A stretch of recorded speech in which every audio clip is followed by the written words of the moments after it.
Mga kapatid, sabi po nila kapag may pera ka, mabibili mo na ang lahat.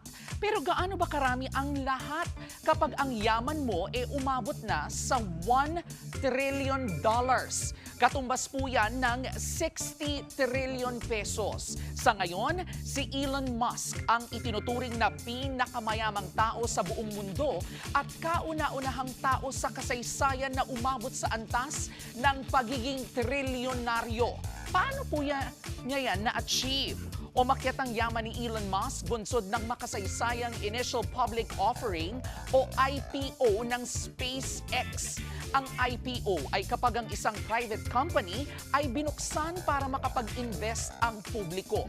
Bukod pa riyan, si Elon po ang largest shareholder ng luxury vehicle na Tesla. Mga kapatid, para mas madaling maintindihan kung gaano siya kayaman, isipin niyo po ito. Ang yaman ni Elon Musk ay halos doble ng buong ekonomiya ng Pilipinas sa isang buong taon. At kung hahati-hatiin yan sa lahat ng Pilipino, bawat isa po sa atin ay pwedeng makakuha ng mahigit ₱250,000. Pero teka, kapag narinig natin ang pinakamayaman, mapapaisip ka rin, sino naman ang pinakamahirap? Isa nga po sa mga itinuturing na pinakamahirap na bansa sa buong mundo, ang South Sudan, kung saan ang karaniwang kita kada tao sa loob ng isang taon ay nasa humigit kumulang $716 o 43,000 pesos lamang.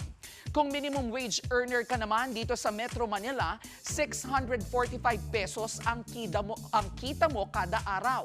Alam mo ba na sa loob ng lagpas 4 na taon ay makakaipon ka ng ₱1,000,000?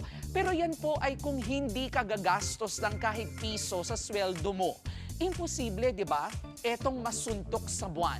Kung minimum wage earner ka at gusto mong maging trilyonaryo, kailangan mong magtrabaho na higit 4 na milyong taon. Wala namang masamang maging mayaman. Abay, sino bang may ayaw?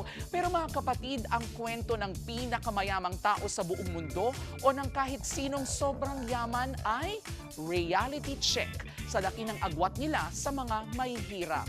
Yan po ang ating K-Alaman. K-OK.